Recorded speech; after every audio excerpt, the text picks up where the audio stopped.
Hey everyone, this is Spartacus321. Just thought I'd do another update video for you guys. I'm gonna try to do this like once every month, let you guys know what's been going on with me.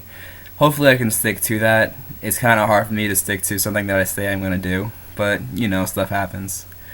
Anyway, I guess the first thing I should talk about is this past weekend I went to go see Avenged Sevenfold in Massachusetts, actually, with some friends. It was a pretty crazy adventure to say the least. A lot of stupid, crazy stuff happened, and like, I don't know. All we really needed was a preschooler that knows Spanish and a lot more about the world than she should, and we'd be all set. Yay! Can't believe I said that. Moving on. The show really was amazing. It was Hollywood Undead, then Stone Sour, then Avenged Sevenfold. All of which played really good live, but we had to miss Hollywood Undead because of some events that happened, but that's for another conversation. Anyway, Stone Sour was great, and I heard that they didn't have that much of a live presence, but they really fixed that. They were really good, and of course Avenged Sevenfold was Avenged Sevenfold. Really great live, all that good stuff. The crowd was insane. There was a lot of moshing, a lot of pushing around. I definitely almost fell down a couple of times. I know someone that went to their first show, and he almost got trampled over. You know, stuff happens at a metal show. There's a couple of possible fights, you know. There was actually one that was over political views, which I thought was weird. But the new drummer, Aaron, he actually did a really good job. He filled in for the Rev really well, but there were some musical mistakes throughout the show.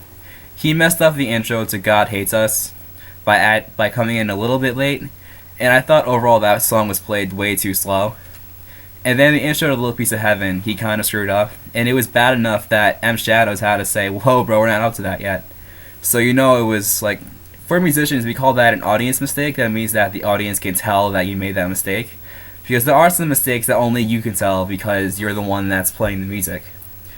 But like before you say that he sucks and he can't play at all, like give him time to adapt. The time I saw them was only the second time he played a live show with them, and for doing that, he was very, very good.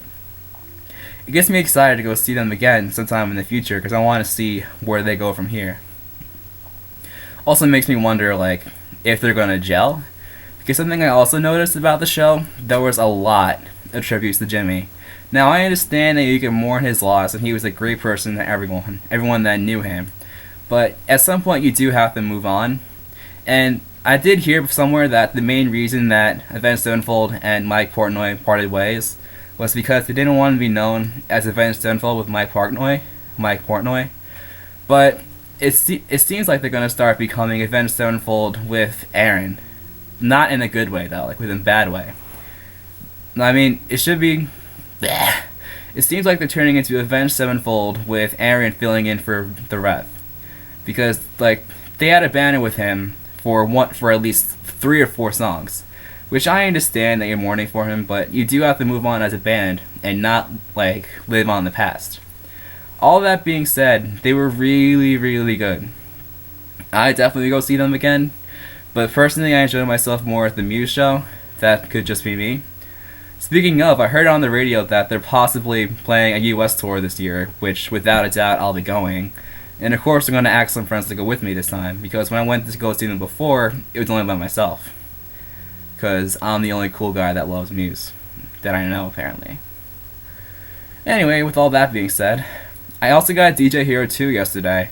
I sold a couple of games that I don't play anymore, so I figured I would try to get something new, after not having anything new for the longest time. And I definitely have to say that, like before, people were saying that I shouldn't really give my opinion on it, because I've only had it for 2 days. I've already played through all the songs in the game, and I've already 5-starred all the songs on Expert on Sight Read. So I have an idea of what I'm talking about here. I can definitely say that it actually feels like its own game as opposed to feeling like an extension of DJ Hero 1. Like a lot of the mixes were different, they were definitely more softer than in DJ Hero 1. I mean, overall they were great, which is the norm. But not as many stood out for me like in DJ Hero 1. Like, there were some mixes on that game I thought, oh, this is so awesome, let me show it to my friends. I only had maybe 2 or 3 from DJ Hero 2. As opposed to DJ Hero 1, I had like 10. And as far as difficulty goes, it's more like Rock Band 2, where half the songs are really easy and half the songs are hard. But the songs that are hard in this game, whew, they're really, really hard. It's very complex stuff. You have to know what you're doing in order to actually survive.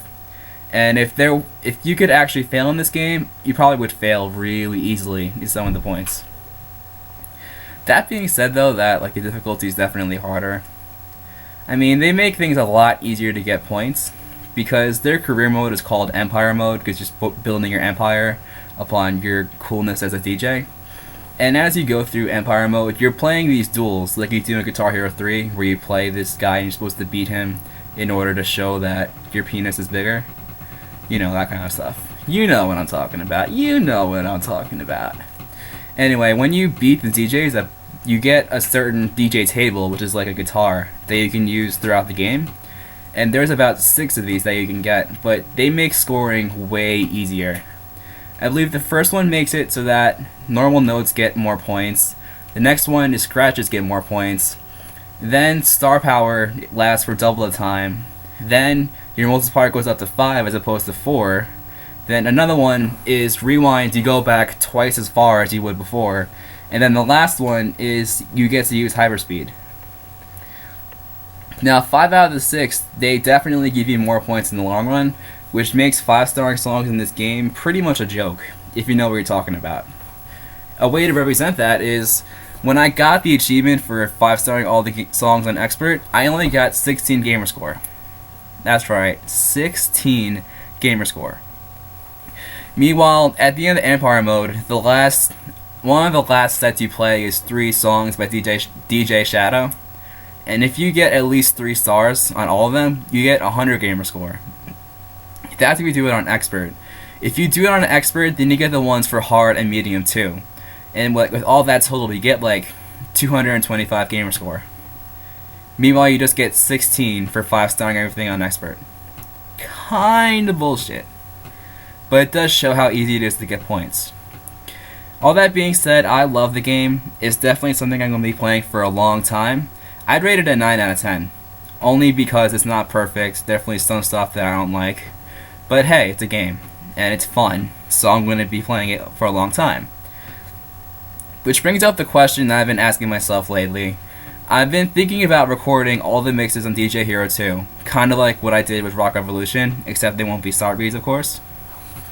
I have a lot of DVDs to record with now, so I can definitely start another major project like this.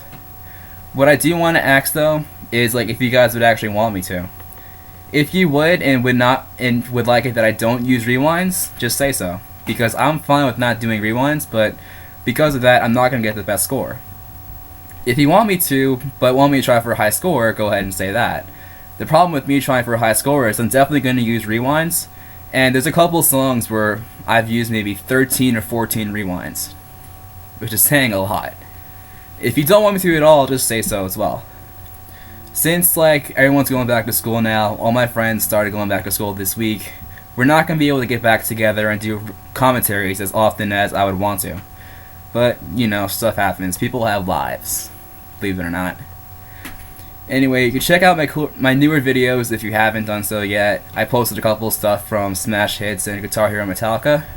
And I'll probably have some videos from DJ Hero 1 on the way, too, before I got DJ Hero 2. And also, you can follow me on Twitter. The link should be in the description, as well as on the screen right now. I update a lot about random scores I get here and there, or stuff I'm doing in real life. You know, the usual twatter stuff. I guess with all that being said, this has been Sparkers321, and I'll see y'all later.